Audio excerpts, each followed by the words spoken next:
Oh,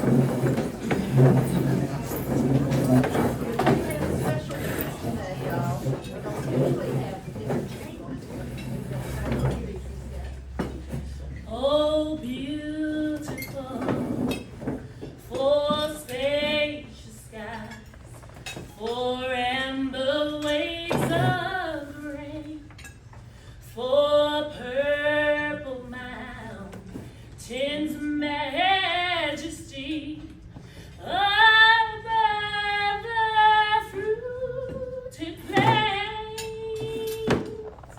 America,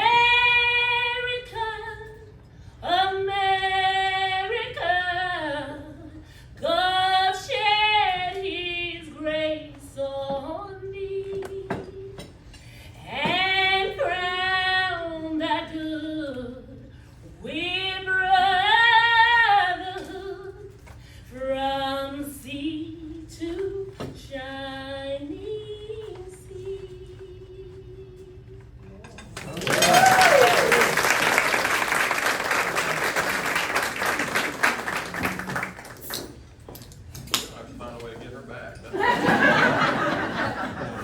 That's a high standard for all the other games. Guess what you won't be seeing me do it. Well, thank you.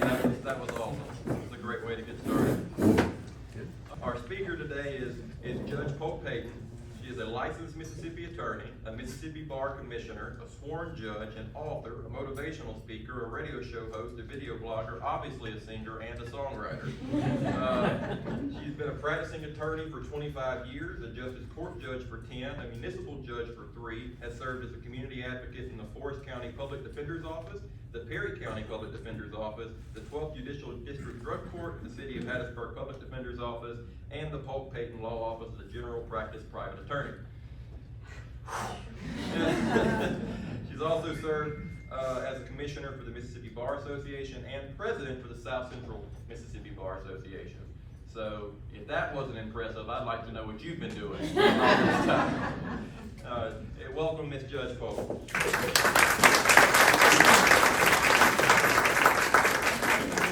Thank you. Good afternoon again, everybody. How are y'all doing? Right. I am so excited to be here. You know, I love giving speeches. Usually people want me to sing, but sometimes they want me to speak.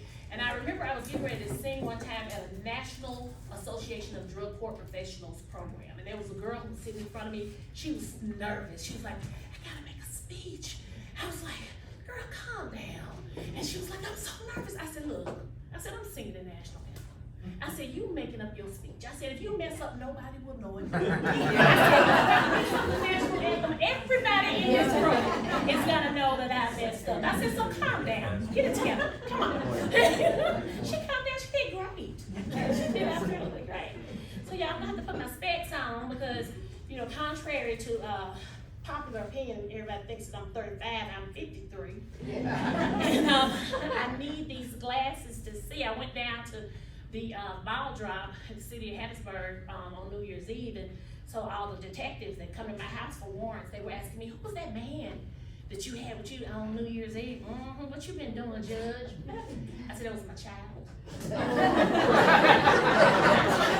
That was my 24-year-old bearded boy. That's who that was. So no, I still don't have a man, okay? So y'all, whenever I speak to groups, and you know, I want to talk to y'all about the court system because there's so much that people don't understand about the court system. But every once in a while, I'm so glad that y'all are already warmed up because every once in a while I'm gonna say something funny. So feel free to giggle, cackle, whatever you want to do. Throw your head back, whatever you feel like doing when you will laugh. Because I'm gonna say something crazy at some point. What we have to understand when we think about the judicial system, we got to think about the big picture. And when we think about anything, you got to think about the big picture. One of my favorite concepts in the law is the totality of the circumstances. When I did the commencement address at William Carey University a few years ago, that's what I talked to the kids about, the totality of the circumstances. I told them that if you allow yourself to be caught up in what you learn in your classes and what you learn in your classes only. I said, then your education is not gonna be good enough for you or anybody else. I said, you have to think about the things that are around you. You have to think about the things that made you you. You have to think about your learning disabilities, your learning advantages, and your talents, your shortcomings. And for me, somebody who had a smart mouth and a quick wit and stayed in the office all the time because the teacher kept telling me to hush and I wouldn't. I mean, you have to think about all of those things, but you can't allow them to hold you back. My mother was so adoring, God rest her, she was so adoring of me that she wouldn't let the fact that, this was Miss Nicholson. I don't know anybody who went to Hansburg High know Helen Nicholson. Gay, you're getting a bit loquacious. Miss Nicholson, what does that mean? And she was like, gay? You know what it means, because I say it every day. I'm like, I'm sorry, no, I'll be good, I'll be good. So it's like, I see them now. I see teachers that I had in high school and in junior high, and they'll say, gay, I'm so proud of you. And I'm like, thank you, Mom. Thank you. But more than anything, I'm so proud that you went into a profession that allowed you to talk for a living. You don't give me a compliment and then take it back. Like, that ain't even right. Like, I remember I was in court with Cliff Gaddis. If anybody remembers Cliff Gaddis, working district attorney's office. Oh my God, I love Cliff. And he addressed the jury during closing arguments, and he said, I always hate to see gay Polk-Payton on the other side of the courtroom. He says she has that big old pretty smile and that melodic voice. He said, but don't let that fool you. She is trying to distract you from the facts of this case. How you gonna give me a compliment and snatch it right back? That was mean. Don't do that. That's ugly. Your mama raised you better than that. Don't do that. So we have many facets to the court system, but we all have to. The court system has to work together. It's like it has a nexus. It really can't function if everybody is like a single entity. I'm gonna start at the bottom. When I have the girls at Girls State, I love to go with the girls at Girls State. I actually wrote them a fact scenario. Somebody was supposed to come, ain't gonna call no names, Tate, but somebody was supposed to come and couldn't make it. And they couldn't make it, so I was like, well, I'm free, I'll stay, for the extra time. And so what I did was, I created a fact scenario for those kids based on one of my cases that I did as a defense attorney. My client, he stabbed his brother-in-law a few times, and I walked him up that door not guilty, but I was able to show self-defense. But we used that fact scenario, and then the kids played parts. Somebody played the defendant, somebody played the prosecuting attorney, somebody played the judge, and I just kind of watched them and monitored them, and they did a beautiful job. So now every year they use that same fact scenario, and they're like, can you come? One time I couldn't go because I was in Hawaii. But I said, you can let another lawyer use my fact scenario, I guess. So anyway, but we did that fact scenario, and I like doing that because it helps them understand the big picture of it all. Because there's no one thing that determines the outcome of everything. It's like if you can't see everything that encompasses everything, if you can't see your surroundings, if you can't give credit and give appreciation to the people and the things around you. This lady over here is an AKA, I'm a Delta. If I can't appreciate what AKA generated and started in 1908, if I can't appreciate that, then I'm not worthy of wearing the letters Delta Sigma Theta. Because I know that AKA came first, and then Delta Sigma Theta created their sorority, and then Sigma Gamma Rho, and well, I don't know which one came first, Zeta or Sigma, anyway. But anyway, I have to be able to appreciate the contribution that AKA made. I can't just say that, I'm not an AKA, so I can't appreciate them. You have to appreciate people not only for the things that you have in common, but for the things that are different. Because you're gonna have more things that hold you together that you have in common with people than you are things that divide you, if you pay attention to it. If you look at the totality of the circumstances, but if you get caught up in all them, how's she gonna wear them shoes on? If you get caught up in that, then you will never be able to see that this person and I have something in common. We both lost our mama when we were in college. we both, got divorced the same year. We both have a child with an ailment. We both have, it's just like, because you have allowed that one thing that y'all don't have in common to divide you before you could even get a chance to see what you have in common. The totality of the circumstances, the totality of that human being and what makes them a person. So I'm gonna skip back, I'm gonna come back to that, because when I talk about the totality of the circumstances, I have to talk about my child. Y'all, I love my baby. I love my baby. He's 24, and he's a college graduate. He's in grad school out of USM, and he's a cancer survivor. And I tell him quite often, I was like, it would be a real shame for you to survive cancer and have me kill you. It would be just like a shame. You better leave me alone. You better get out my face. So I have a son, and so but he was just so strong. When he was going through chemo, he had to have 4 surgeries, 31 radiation treatments, 7 rounds of chemo at the age of 13. He had to go through that. And so he just went through it like a champ, because what I was looking at my baby's mortality. He was thinking about, I want to get back on that football field. That's all he was thinking about. And then one day, he started really thinking about it. I guess he's talking to some other kids about it, and he said, Mama, I don't know what to think. And I said, what do you mean? He said, well, Mama, I just don't want to die. And so if you could imagine your teenage baby telling you that they don't want to die, what do you say? What do you say? So I said, Lord, please, Jesus. I just started praying. I said, God, give me the words to say to my son, to help him to take hold of this situation and understand that you are our healer. You're a healer. You're not going to let him die from this.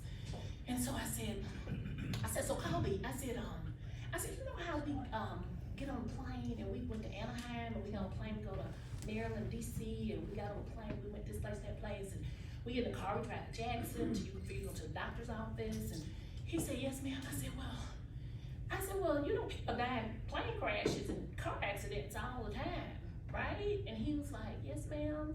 I said, do you ever worry about dying though, when you're on a plane or when we're in a car? And he was like, no, ma'am. I said, why not? He said, because I trust God to get us there safely.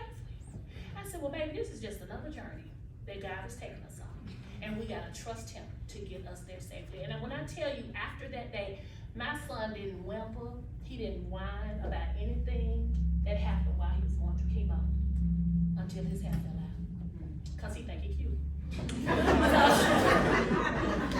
Oh my God, when his hair came out, he was hysterical. He's a cat. Pretty boy. Okay, so he thinks he's cute. So when his hair started coming out, oh my God, it was like the world was coming to an end. They were sticking him every day. They were taking blood. They were doing all that. But he did not cry or whimper until his hair fell out. Could you imagine? I'll show y'all a picture of him later. He is handsome now. You don't get to say he looks just like me, but I ain't saying nothing.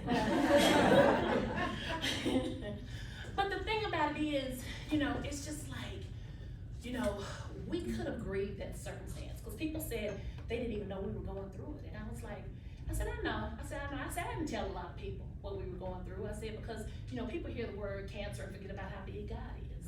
I said, and I don't want them distracting from my baby's healing. I said, that's the difference between grief and hope. You can grieve. You can grieve, but you can't grieve like you have no hope. That's how the world grieves. We're not of this world. We believe in a higher power, so we don't grieve the way people in this world grieve. I said, so we have hope in my baby's healing. I said, my baby will be healed, and he's gonna be just fine. And he's just fine. And not only, oh my God, it was so amazing to me. He gets on my nerves so bad, but he's my little walking miracle, because he's 24. So he's in that age where he thinks he knows everything, he ain't got no money. You know what I'm saying? How you gonna know everything? You ain't got no money. You ain't got money though. Like, how you gonna tell me what you gonna do? You ain't doing nothing. You ain't got money. You're like so broke you can't pay attention. Shut up.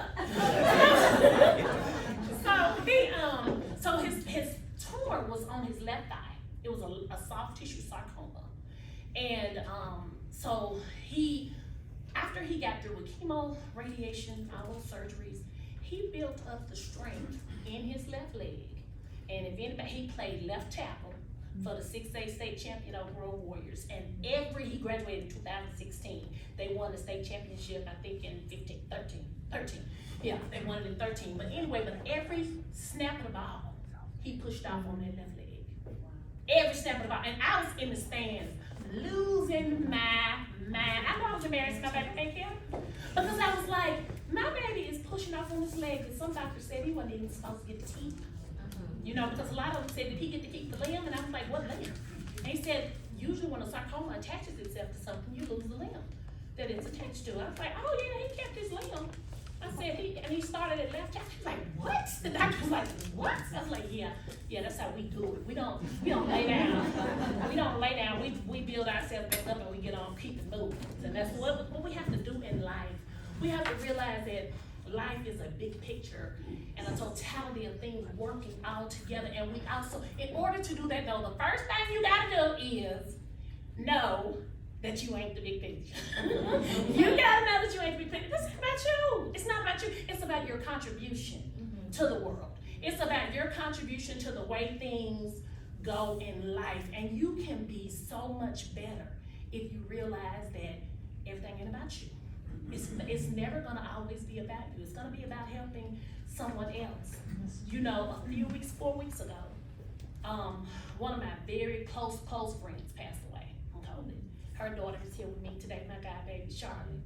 And I miss my friend and I cry about my friend, but I don't cry around it because I gotta be strong for my babies. Because that ain't about me. You know, and I told her older sister's like, everybody's being so nice. And I don't wanna be rude to anybody. I said, forget them people. I said, it's your mom. I said, you don't have to be extra nice to people. I said, people will understand that you're grieving. I said, and your grieving process is different from their grieving process. I said, your grieving process is even gonna be different from Charlotte's or from Dominique's because y'all all had a different relationship with your mother. So you cannot take it personally when somebody ain't giving you attention because they're going through something.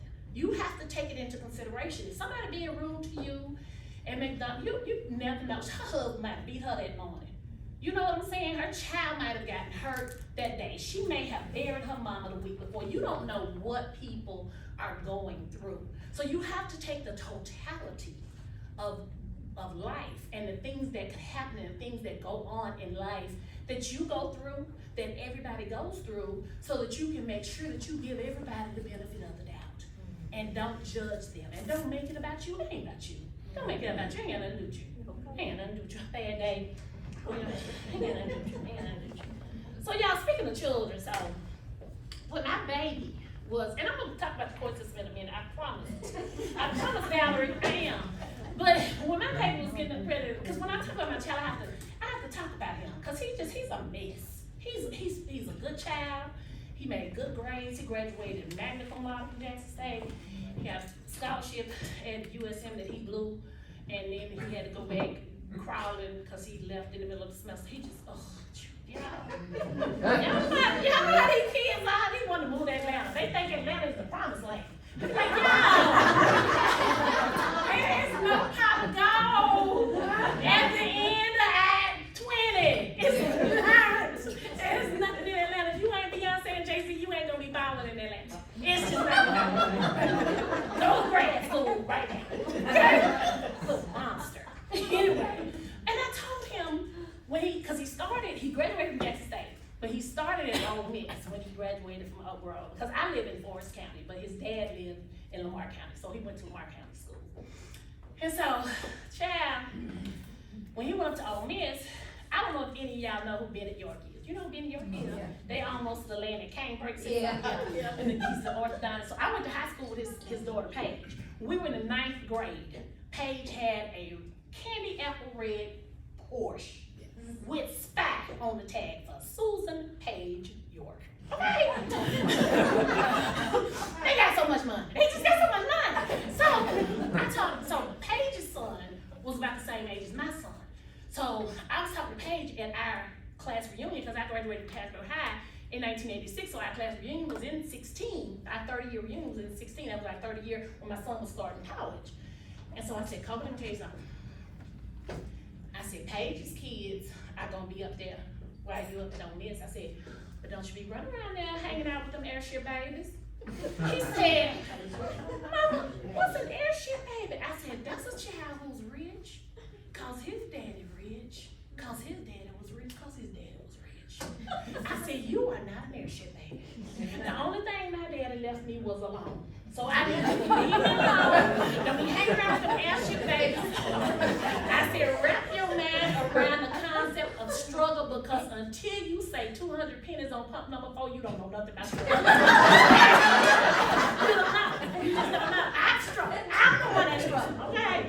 So, I mean, these kids, you just have to tell these kids and tell them to sit down. So, no. Just say, do it now. Just no. I ain't doing that. Like, you know, people don't want to say no to their kids. I don't mind saying no to myself. No, I ain't doing it.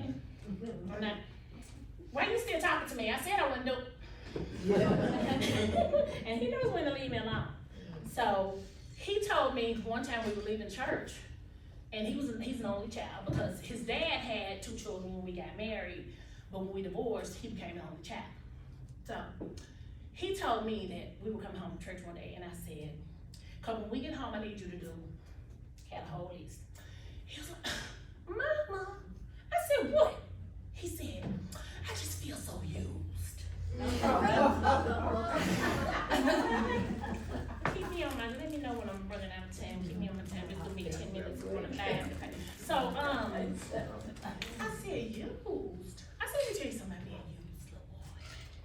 I said, until I climb in your body and I live there like a parasite for 37 weeks, and then you go through 15 hours of excruciating pain, thinking that that's gonna get me out your body, but it don't work. They got to saw you in half to get me out your body. I said, until then, I haven't used you the way you used me, even if you give me a kidney, because if it wasn't for me, you wouldn't have no kidney. So what I told you to do before I take that shit like that head, get out my face. I was that mom. That's what I was that mom. Anytime, you little boy, I told him, I said, I know that this world is a democracy. I said, but I'm a single mother, so this means that this house is a dictatorship, and I am the queen. I said, if you act like a prince, you get princely privileges, but if you act like a joker, you're gonna learn the hard way that the queen does not play. The queen quit school goes to recess. I ain't got time for no fun and games. Don't play with me. Do not play with me. So, y'all look, I'm gonna talk about the court system. So right now, I am a justice court judge, and I'm a municipal court judge. Y'all, let me tell y'all something. I was a public defender before that, so I had some idea, you know, in Perry County, Forest County, you know, about some of the crazy stuff that goes on. But now I've been a judge for 10 years with Forest County Justice Court and 3 years with Hattiesburg Municipal. Child, the stuff that goes on in City Hattiesburg and the 4 corners of, go out and over it, child. You can't write that stuff. I told somebody, I said, Judge Judy couldn't do my job for 15 minutes. Because she gets to choose her cases. I gotta deal with whatever happened in the 4 corners of Forest County and Carnes and Farmers Crossing and Ross Spring. I gotta deal with all of that. And then I gotta deal with the New Jack City. You know, City Hattiesburg. City Hattiesburg is rough sometimes, y'all. It gets rough sometimes. And I'm just like, oh, Lord, these children. But I'm serious, I do not play with these kids. When they get charged with a violent offense, you know, and people don't understand that if a child is 14 or 15 and they get charged with a violent offense, they are grown now. This lady was asking me, and I felt so sorry for her. Count them. Because I'm like, you need to know where your kids are at night. And she said, I said, Mama, do you have any questions? Because I had him out there and I let her come in because, you know, he was so young. And I said, Mama, do you have any questions? She said, no, ma'am. And then she said, I'm sorry, Judge, I have a question. I said, yes, ma'am. She said, why is he at this jail? Why isn't he at the youth facility? I said, ma'am, because he picked up a weapon and committed a felony. I said, when you pick up a weapon and commit a felony, you are no longer a child in the eyes of the laws of the state of Mississippi. You grown. And you come to the grown folks jail and you go to circuit court. And she was just so distraught. But what I do when I set a bond for those children, when they're under 21 and out in these streets just acting a fool, what I do is I put them on house arrest while they're on bond. Like, you can make bond, but you're gonna be on house arrest while you're on bond, because if your mama didn't know where you was when you was out there committing crime, I don't know where you went. Okay. And we don't know where you are. So I make sure that I do that, and it helps. It really helps because some of the children are just lacking structure. You know, when John Mark Weathers, who was one of our circuit judges now, when he was DA, I told him, I said, John Mark, you know, sometimes I feel bad because we expect these children to do the right thing, but some of them don't know how to do the right thing because they've never seen right before. They don't even know what it looks like.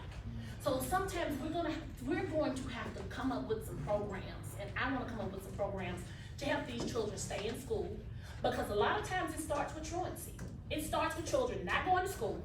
They start hanging out with older kids who are not going to school. Next thing you know, they're in a gang. Then they're hitting little licks, breaking in people's houses, breaking in cars. Then they done picked up a weapon and committed a felony. And now you're certified as an adult, and by the age of 21, you're a habitual offender facing life in prison. It's a vicious cycle. It is a vicious cycle. And then the teen mothers, we have the teen mothers, they're skipping school, and then they get pregnant, and they end up a mama at 14, and then their child is gonna be a neglected and abused child who's also gonna become a juvenile delinquent, and he's gonna be a habitual offender by the time he's 21. It's a vicious cycle, and we have to get these kids. I'm working with the youth court now to try to build a bridge between the youth court, the municipal court, and the justice court to deal with truancy. To try to get the kids going to school, to deal with the parents. If the child is over 12, and the parents is like, I'm sending them to school, but they're not going, then we file a case against the child over youth court. So that we're gonna trace the cable and figure out why he's not going to school. And that's what we have to do. It takes a village to raise these children, because when you think about all these violent crimes that have happened over the last 3 months, none of those defendants were over the age of 20. None of them were over the age of 20. One of them was as young as 14. And it's sickening. It's sickening to me, but they need structure and they just don't have it. And I'm gonna tell y'all something else. Leaders of the community, and we have some leaders of the community in here. Y'all gonna have to do some stuff like what I do. I love going to the school with these kids. Let me tell you what I did 3 weeks ago. I went over to Petal Middle School, and I stayed over there all day long. When I say all day, 7:30 to 4, with some 8th graders doing mock trial hearings. Them kids was beating on the table. Your Honor, I would submit. It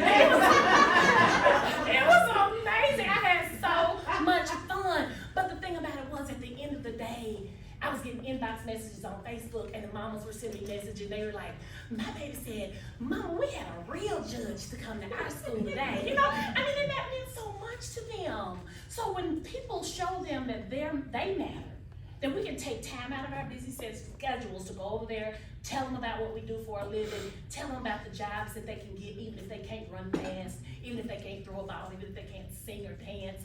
We go over there and tell them about careers that they can have in their life, and they will feel like they matter. And then their actions will start to matter. And then they'll stop doing stuff that they see other kids do. They'll be like, no, my life matters more than that. I'm not gonna do that. Now my son, on the other hand, told his friends that, nah, I ain't doing that. He said, because if this goes wrong, I'm gonna have to deal with my mama.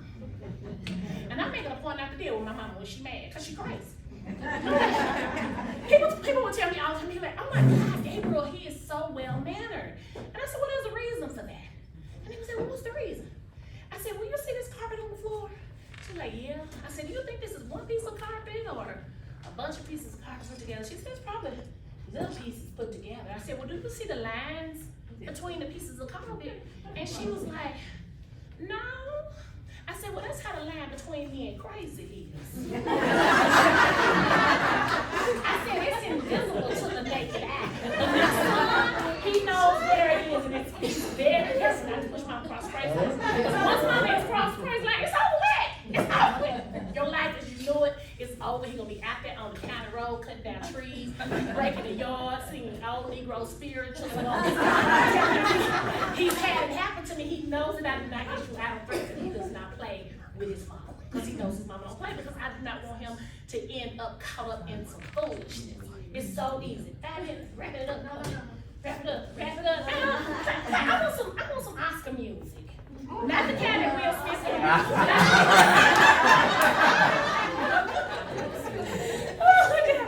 Okay, so y'all, this is how the hierarchy court goes. I'm gonna tell y'all this real quick and then I'll let y'all go.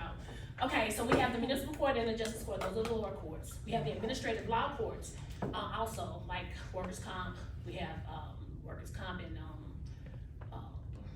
unemployment. Look, come on, help us, sister Al. And then, if somebody doesn't like what happened in justice court or municipal court, then they can appeal to county court, or they can appeal to circuit court.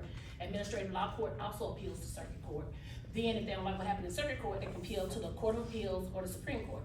Then the Supreme Court goes up and then it starts to branch out to the United States Court of Appeals, right? We're in the 5th Circuit for the United States Court of Appeals, and then it'll go up to the Supremes.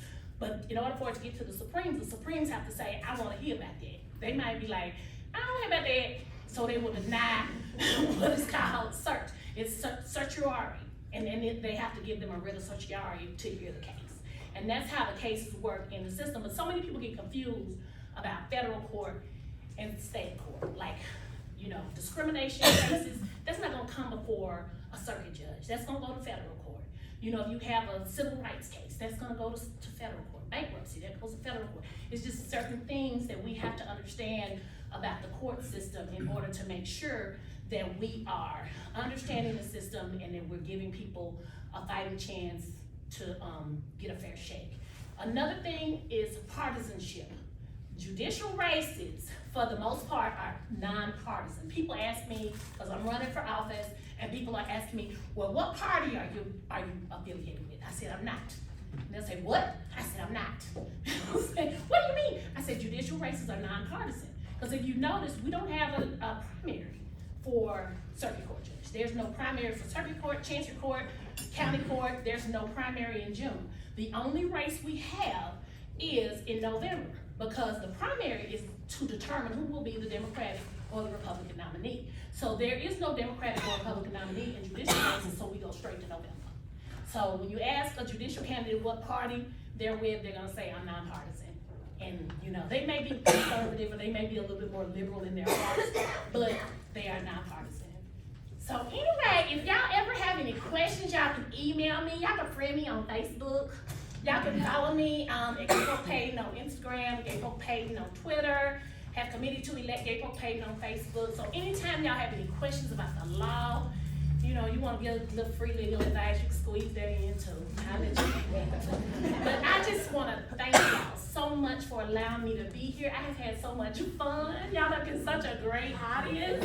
And I hope that I'll get to see y'all again sometime soon. Thank you.